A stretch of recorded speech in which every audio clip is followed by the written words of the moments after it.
So far, what have we really been doing? What have we been talking?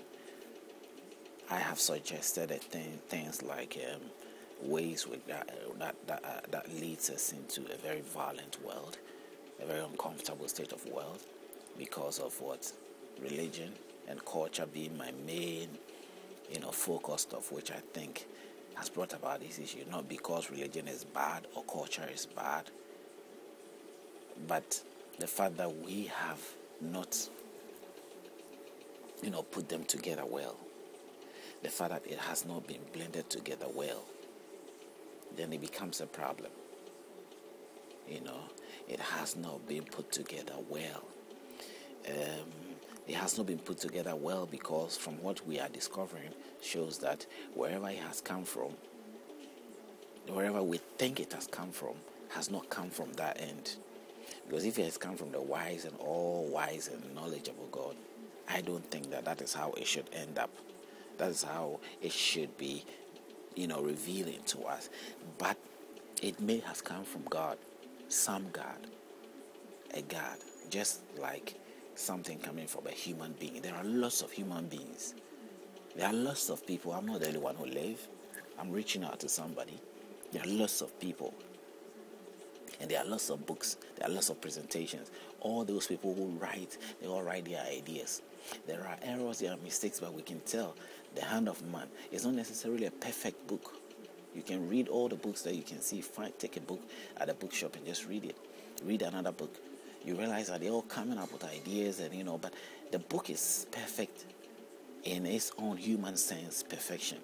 But if we are talking about divine perfection, you can't compare these books to a divine perfection, to what I have pointed out that probably you never considered in Quran or in the Bible.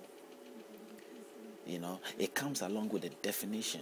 But if you say a human being, and we'll say human being wrote the Quran or human being wrote the Bible, you will not be worried about whatever mistakes that has come up. You will not be worried. These are human beings making suggestions.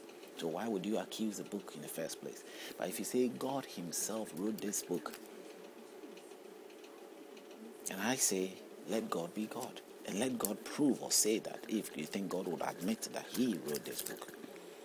The Almighty God, the source of life is what I'm talking about, because you must not mistake my idea of source of life with spirit. God is spirit, but God is more than spirit in what I am trying to present or what my idea of God is. Now, if your idea is Jehovah, or let's say Quran, Allah, in every way, you are in the line of those who believe that God is only seen as a spirit. You have not I don't think you have defined him in his fullest sense, because God is more. God created a spirit and created a human being, so he's more than a spirit. He's not just a spirit, and so the source of life is more than a spirit, you see.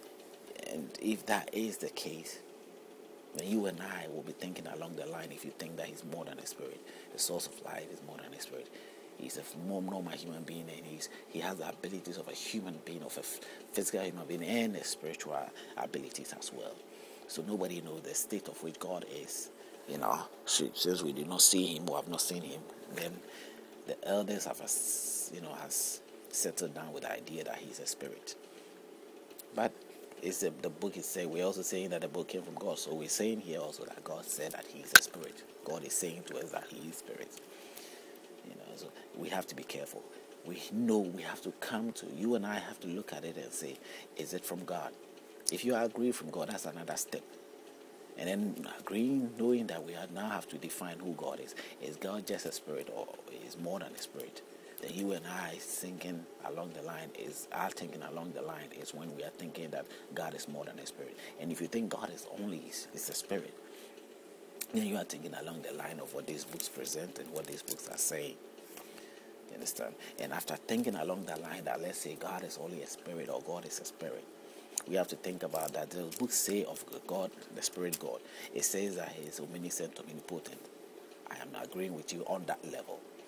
And if that is who God is, and God created me as a man, and he crafted me and gave me all the wisdom and understanding I have, and Allah gave me all the wisdom and understanding I have, and Buddha created me and gave me all the wisdom and understanding I have, then here we are. I mean, Buddhists maybe not, in a sense, are not those who think of creation in the way I'm thinking. Maybe they go into the evolution way of doing things. So don't get me wrong. I'm just using that as an example to say that it's not only Allah. There are other names or other definitions given to the source of life by so many other religions that I'm probably not aware of, but I know of its existence. So well, just put that out. That was just by the way. The main thing here is I'm pointing out to you that if we think that God, the source of life, is where we have come from, the source of which we have come from, is this unique and wise and sensible, these states that He has put us in, where we sort of strike each other and look ourselves as enemy, it's not something that we can relate to the source of life as something that He will then put us into, or He should put us into, or it is something that He would do, considering what He is and who He is. You understand? There isn't anything reasonable to that, in my view.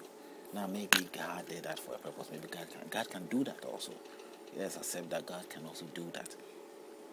But what will be the tangible reason for you and I to do, for us to live life and feel free? Your knowledge must tell you straight after you think things through, because it gives you the chance to think.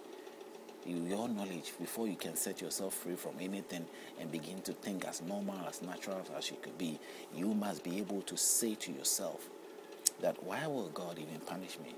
That is how you're able to speak to the devil, or you're able to speak to whatever is telling you some sort of penalty that is coming from God upon your life, or some sort of wrong that you did. This is along the line of this nature where you think that, okay, God said I did that wrong. Then this is what I want to know. What did I do wrong? And if I did something wrong, didn't you want me to do that? No. But you knew that I would do that today. And you let go. So that means you allowed me to do it because you wanted me to do that. I normally want to, most of the time you can see this referral linking up to the Bible or the Christian teachings more, of course. But you can find it also, Quran also can come out the same way, as we see so many definitions come doing that, so many definitions that can be compared to those in the Bible. But I don't think that if I ask God this question, He's going to be angry with me that I have asked Him that, why am I saying that He, God, is penalizing me and is wrong. I am saying that it's wrong because, God, you created me. You have power of me. You know me when I'm what I am today or what I should be today. You know me what I should be yesterday or what I did yesterday. You know me what I'm going to be tomorrow. So you are aware of my situation. If I had done something wrong, or I'll be doing something that you will be upset with, you would not have allowed me. You would have corrected it even from the very beginning. Any inventor, as he's inventing whatever he's inventing, realizes the errors and the mistakes, will correct it before he finishes his invention, and he puts it there for people to pick it, for you to go out there and function. Because you are functioning must be all satisfactory to him, the inventor, because the inventor invented you to function in certain ways to his satisfaction, not to go against his satisfaction. So whatever it is that I am, if God knows the future and He knows what I'll become, and I'll not satisfy Him, why would He even bring me to live? He knows He will not even give me the chance, because there are other millions of people there who He will put there who will have the chance equally, just like me. He can recreate me again. Even the Quran says so. He can really recreate me again. So if He can do all that, why will He worry Himself about turning around? Or why would He even consider? Why should we even consider the idea that this is what is going through God's mind, that He's thinking that I have done something wrong? Why would God even think that? That means God was not perfect in his work, and so now He's feeling sorry, as it is in the Bible, that He felt sorry when He had to kill men, destroy the whole generation with water, and He felt sorry, and He made a covenant and He showed rainbow in the sky to prove that covenant?